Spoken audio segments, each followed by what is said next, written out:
Huawei Mate 10 Lite is similar to the Pro model. It's got a 5.9-inch display in very thin casing. Actually, it looks like almost the same as iPhone 6s Plus that I had before. Very similar design and awesome build quality from Huawei. Congratulations, guys! And this device has an awesome battery that lasts for 2 days, and it's really durable. And the best feature of all is that it's got 2 front and 2 rear camera with a front flash and a rear flash.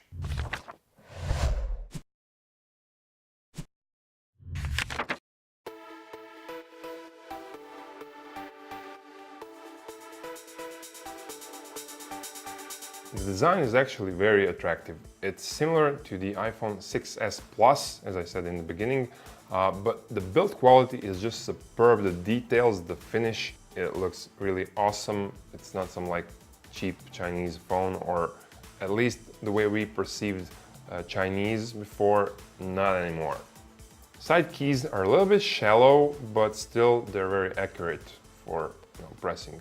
The device is extremely thin, and the bezels around the display are also thin, even on the upper side and on the downside. So you got virtual keys below the screen, which I don't particularly like, but in this case the bezel is so thin that I cannot complain. Feeling in hand is actually great because it's very thin, and if you place it in your pocket you won't feel it so much because it is a bigger than an average smartphone, but it's definitely not a bulky, huge phone.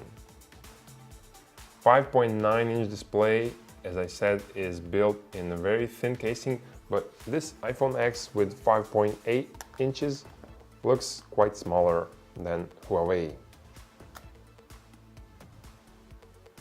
It's got a Full HD resolution, which results with about 400 ppi pixel density, which is not a spectacular result, but the colors are very, realistic. Viewing angles are awesome, and it's very sharp display, so you won't actually see the difference between this one and some other device that has a 550 ppi.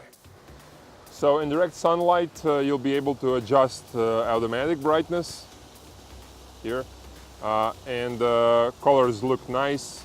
The display is pretty nice, looks accurate, so you'll be able to use it even on direct sunlight. One of the best things in this smartphone is the battery. It's got 3340 milliampere and it charges up for 3 hours, but boy does it last. First day I was using it, it was on 70% after the whole day of using it with calls, surfing the internet, watching videos and stuff like that. And the other day it lasted up to the half day, but with regular advanced usage it will last for 2 days with no problem. When it's on 2%, it will tell you that you have another 30 seconds, so you have to run to the charger, and sadly it doesn't have quick charging, but still it's an awesome battery.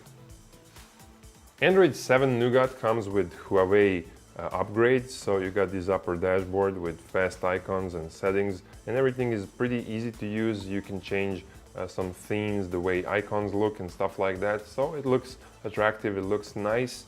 And inside you'll find the Kirin 659 chipset, which is a mid-range or higher mid-range chipset. It's got 4 GB of RAM memory, and it's got 64 GB of internal memory that is upgradable with micro SD cards. So if you install a bunch of applications, if you're gonna play games, have a lot of games on this smartphone, multimedia and stuff like that, it won't cram up, it won't slow down, and that's awesome.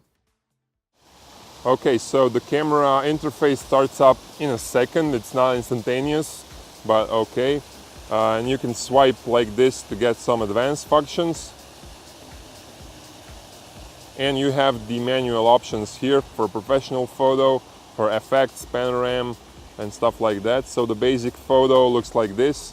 These icons for switching to video and to photo are pretty big. You can check the latest photo here.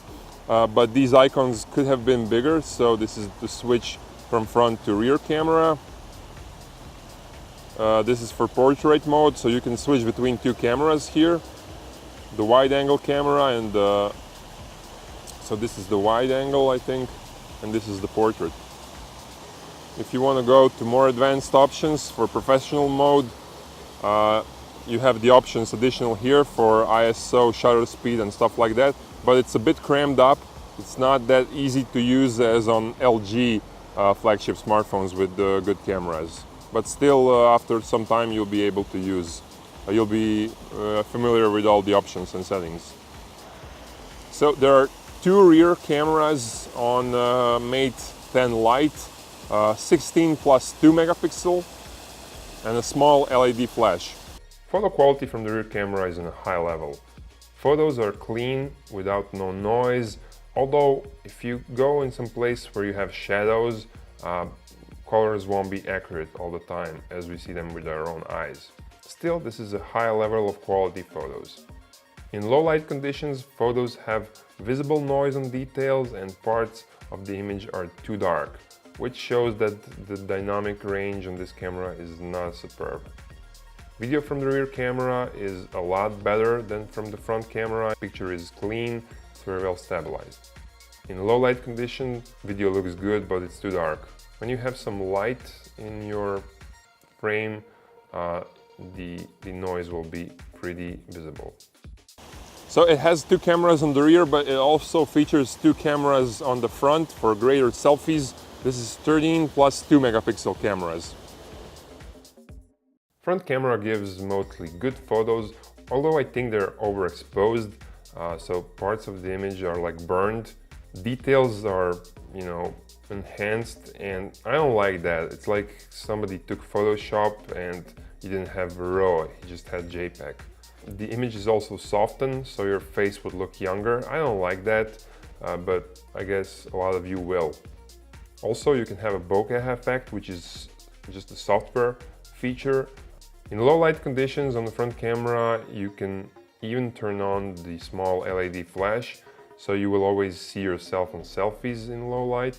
But sadly, you have a lot of grain details and a lot of noise on your face, so you have to stabilize your hand quite well. Video from the front camera in daylight looks good, but again, background is burned. When it's not too sunny, you can see that the picture is over-edited with internal software. In low light conditions with photos, you have a lot of noise, even if you turn on the LED flash for the front camera. So it's the same as with the photos. Speaker is here on the bottom, and it goes up to 78-79 decibels and it gives pretty solid, good sound. I didn't like the virtual keyboard. Okay, I have a bit bigger hands, but this is a stock Android keyboard and I don't like it because keys are kind of crammed up, you don't get numbers on top, and I was mistyping all the time. Mate 10 Lite in the end will be a great choice for those who don't want a top-notch smartphone with all the features, but still they want a great screen, they want a great battery, and they want awesome cameras. Yeah, that would define the ultimate smartphone. But this one is not the high-end model. It's a little bit below, but still it's got an awesome and durable battery, 2 days, I already said that. It's got two awesome cameras on the front and two on the rear. It's not great performance in low light with Huawei here, but okay, we can forget that. So everything you need with the Android here, you get in this device. Very good choice. Thank you guys for watching, and hope I helped you with this review. Definitely comment below if you have some of the devices from the Mate series and see you in some other video. Bye.